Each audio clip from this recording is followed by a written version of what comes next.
L'Empire américain. Non, attendez. L'Empire états-unien. Le seul pays de merde qui a toujours été du mauvais côté de l'histoire. Déjà, son histoire a commencé avec le génocide des Amérindiens. Et depuis, elle fait que de s'enfoncer. Irak, Iran, Vietnam, Cuba, Libye. Tu es vraiment toujours à la khaba dans l'histoire, c'est pas possible. Tout le monde se plaint de toi. Et le pays se fait remarquer par le racisme. J'en ai déjà fait une vidéo. Mais avant que ces racistes rejoignent la police ou la ICE, ils faisaient partie d'un autre mouvement suprémaciste qui a fait plusieurs attentats et tueries. J'ai nommé le Ku Klux Klan. En effet, après la guerre de sécession et l'abolition de l'esclavage, dans le sud des États-Unis d'Amérique en 1865, il y a un mouvement qui se crée, le KKK. Très violent, comme j'ai expliqué avant. Ils ont commis des attentats, des tueries, comme l'attentat de l'église baptiste qui a fait 4 morts et 22 blessés, ou encore plusieurs lynchages massifs qui ont d'ailleurs souvent fini son procès. Mais 5 ans après, des lois anti-KKK ont été appliquées par le gouvernement des États-Unis et le mouvement s'est très vite affaibli jusqu'à mourir, on va dire. C'est ce qu'on appelle aujourd'hui le premier KKK. Mais il y a un homme qui a fait renaître ce mouvement, David Ward Griffith, car il a fait un film, La naissance d'une nation. Ouais, la pochette en dit long. Et dans le film, les membres du KKK sont présentés comme des héros. Et après ça, c'était plus que quelques bouffons du sud qui ont rejoint le mouvement, mais des millions dans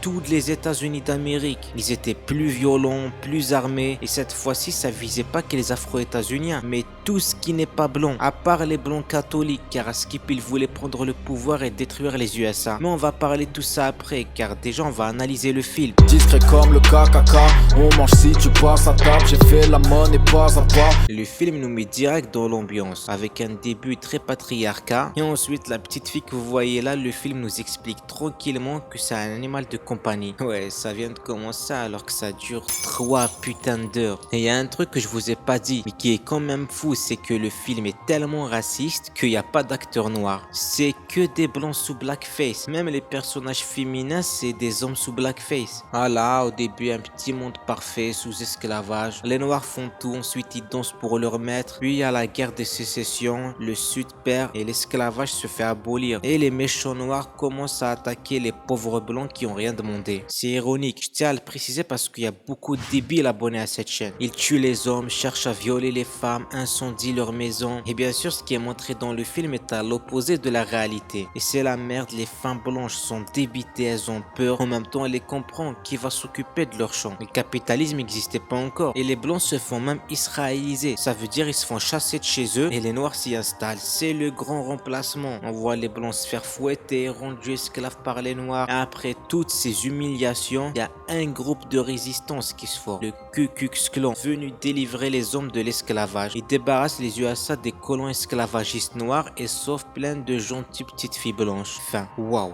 juste waouh. Tout ce cinéma, c'est le cas de le dire, parce que l'esclavage a été aboli, rien de plus. Mais comme toujours, la droite a plus peur de son imagination que d'autres choses. Je reste tranquille, je racaille pas, je reste sous le drap comme Kachacha. Bon, avant de parler des dérives du film, je dois d'abord vous expliquer un truc. Alors, ça me fait chier de le dire, c'est comme préciser que Hitler était vegan, ça nous casse les couilles de le dire, mais on est obligé. Mais sachez que ce film est un chef-d'œuvre niveau technique. Il a révolutionné le cinéma, tout le monde est d'accord. Richard Brody, un New Yorker, a écrit en 2013: la pire chose concernant Naissance d'une nation, c'est à quel point ce film est bon. C'est le premier film à faire des scènes en chant contre chant, de la colorimétrie pour les scènes de nuit ou de terreur, des combats épiques, des histoires parallèles, des flashbacks, des plans serrés panoramiques. En 1915, il n'y avait pas tout ça. C'est ce film qui l'a inventé. Il se paye même le luxe d'avoir sa propre BO, faite par le réalisateur lui-même, ce qui était rare pour l'époque. Et les historiens, les musées ou encore les écoles de cinéma savent même pas encore s'ils doivent parler du film ou pas, car il est souvent décrit comme le tout premier blockbuster. C'est ce que dit la Cinémathèque par exemple. Ouais, les racelards de l'époque étaient motivés, alors que ceux qu'on a maintenant, ils savent que faire des prompts ChatGPT. Et c'est même pour ces raisons que les racelards arrivent à défendre le film. Faut 6 balles pour 6 fachos.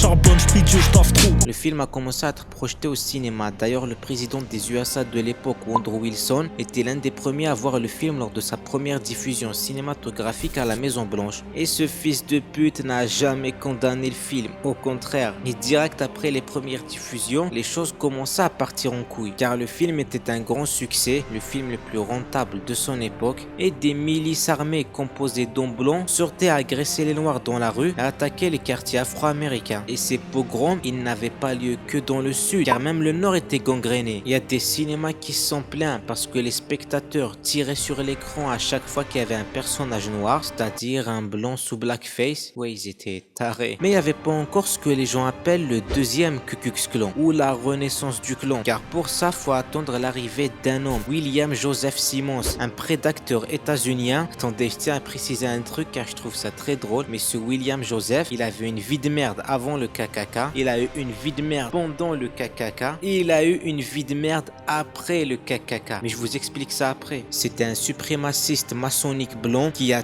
tout raté dans sa vie. Il était aussi connu pour avoir lynché et tué Léo Frank, un jeune juif. Mais en novembre 2015, quelques semaines après la sortie du film, il réunit 15 personnes à Stone Mountain en Géorgie pour brûler une croix et marquer la résurrection du clan. La croix qui est présente dans le film Naissance d'une nation, mais pas dans le premier Ku Klux Klan. Et le 25 novembre, il publie même la charte officielle du groupe terroriste, même si les USA les reconnaissent toujours pas comme groupe terroriste. Les draps sont abandonnés pour des robes blanches et des chapeaux pointus. Le mouvement est devenu plus sectaire, plus organisé et donc plus dangereux. Et ça en avait aussi évolué, car c'était plus uniquement les noirs qui étaient visés, mais aussi les juifs, les communistes. Ils étaient anti-immigrants, anti-catholiques, car ouais, même s'ils étaient blancs comme eux, souvent ils venaient d'Irlande ou d'Italie, et les États-Unis les soupçonnaient de vouloir contrôler l'Amérique. Bon, écoutez, l'Europe avait les juifs, eux les catholiques, chacun sa paranoïa. Et vu le succès du film, comme j'ai dit avant, c'est plus que le sud qui était gangréné, mais toutes les États-Unis d'Amérique. Ils font des marches massives, des pogroms, souvent à cheval en portant des croix, inspirés du film Naissance d'une nation, et ce poison faisait que de se propager. Il y avait des villes où les membres du clan atteignaient 40% de la population. Des profs, des mécanos, le mec à qui t'achetais ton pain tous les matins, ça pouvait être tout le monde. Et donc les politiques étaient obligés de les soutenir publiquement et se soumettre à leurs exigences s'ils voulaient être élus. Car le mouvement recrutait 5000 membres par jour. Ils étaient beaucoup trop puissants. En 1924, ils ont réussi à battre les démocrates qui avaient fait voter une loi pour condamner le KKK. Et la loi a été rejetée parce que le clan était trop puissant. Ouais, c'était le lobby israélien de l'époque. Et ça faisait que de s'empirer, car à force, c'est des gens de pouvoir qui étaient membres. Et ça, c'est un ancien membre du clan lui-même qui a poucave. David Curtis Stephenson. Il a été accusé d'avoir tué une femme blanche et le juge qui était membre du clan a pas voulu l'aider. Donc pour se venger, il a décidé de poucave tout le monde et les gens étaient choqués. Il y avait des sénateurs, des politiciens, beaucoup de gens de pouvoir. Car oui, vu qu'ils apparaissaient toujours masqués, les gens savaient pas ils étaient qui. Et cette affaire, tous les médias s'en sont emparés, ils étaient scandalisés. Et en parallèle, vous voyez le mec là qui a recréé le KKK, William Simmons, il dormait dans un hôtel et des mercenaires armés sont venus le menacer en lui disant c'est soit il démissionne de son poste de chef, il se fait remplacer par un certain Evan, soit il se fait fumer. Donc il démissionne, il se fait remplacer et juste après il se fait virer du clan. Il sombre dans l'alcoolisme, il a fait un accident qui le fragilise encore plus, il tombe en dépression car rejeté par tous, jusqu'à ce qu'on le retrouve mort dans l'anonymat et l'indifférence la plus totale. Et en parallèle, le KKK aussi s'affaiblissait. Il parle de terrorisme, mais jamais de résistance. Guerre des mots, colonisation rhétorique. Et bien sûr, quand tout ça se passait, les gens qui étaient contre le mouvement sont pas restés silencieux. Comme à chaque fois qu'il y a une oppression, automatiquement une résistance se forme, le fameux Hamas des Afro-Américains. Dès que l'ancien président états-unien a vu le film et l'a apprécié, la résistance s'est créée. Il y a eu des manifs dans les cinémas qui prévoyaient de projeter le film à Boston, à New York, encore à Chicago. Les élites et les intellectuels de gauche étaient scandalisés et aussi militaient pour son interdiction. Et la NAACP, qui était l'organisation de lutte pour les droits des gens de couleur aux USA, multipliait les lettres ouvertes aux maires des villes pour boycotter le film. Ils finançaient des manifestations contre le film et le KKK. Ils arrivaient à obtenir des victoires, comme par exemple le maire de Chicago de l'époque avait interdit la diffusion du film, jugé trop raciste. Mais dans l'ensemble, rien change. Ils ont aussi été rejoints par des associations catholiques, des mouvements progressistes et communistes, bref, des blancs bien déter, bien progressistes, comme le révérend de Simpson méthodiste de New York. Mais rien ne change. Plus il y avait des manifs, plus le film était diffusé, et malgré les pétitions pour son interdiction, rien changeait. En plus, des mouvements armés du KKK se formaient. Ils agressaient les manifestants et commettaient même des attentats. Mais revenons à Boston. Un certain William T. Trotter, qui faisait partie de la Ligue nationale pour l'égalité des droits, manifestait contre un cinéma qui diffusait le film. Lui et ses 10 collègues se font agresser, emprisonnés par la police alors qu'ils manifestaient pacifiquement. Et là, les tensions augmentent. William Trotter avait déclaré qu'il est temps à la politique de l'agitation et de la résistance. Alors, il n'y a pas eu de mouvement unique comme les Black Panthers, mais plein de groupes de résistants armés se sont formés. Ils étaient composés d'Afro-Américains pour la majorité, mais aussi des Blancs. Ils étaient parfois armés par le gouvernement, comme les États du Sud soutenus par les républicains pour lutter contre le KKK. Et ça a donné lieu à des fusillades, comme le massacre de Colfax et d'Hamburg. Et en parallèle, il y avait une résistance cinématographique, comme le film The Birth of the Race, la naissance d'une race, qui était censé être l'antidote de la naissance d'une nation, c'est-à-dire un film anti-KKK,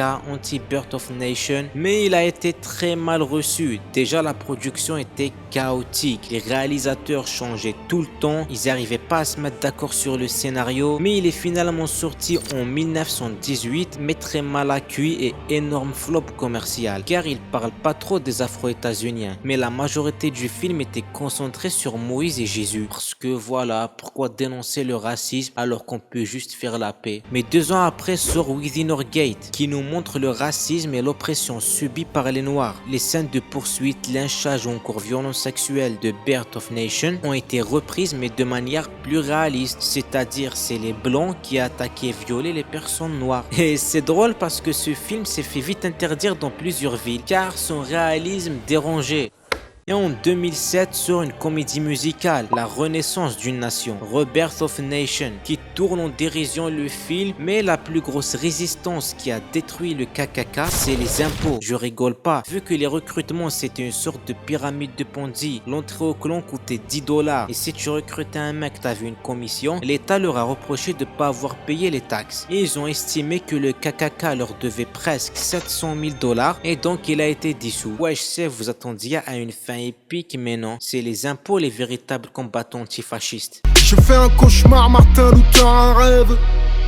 Dans mon cauchemar, j'avais giflé Michel Leb.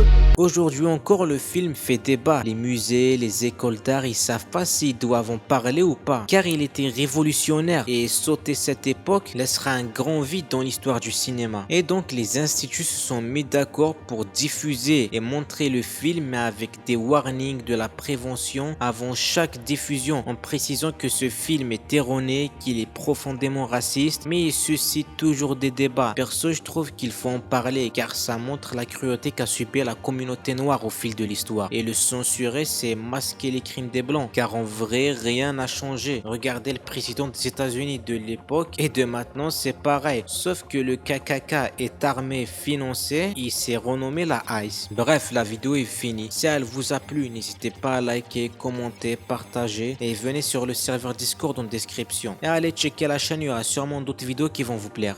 Abonne-toi à Scoofix, c'est beaucoup mieux que Netflix. Viens donc te cultiver, tu seras beau et musclé. Laisse-toi donc tenter, et viens vite t'abonner. On accepte même les gros nez.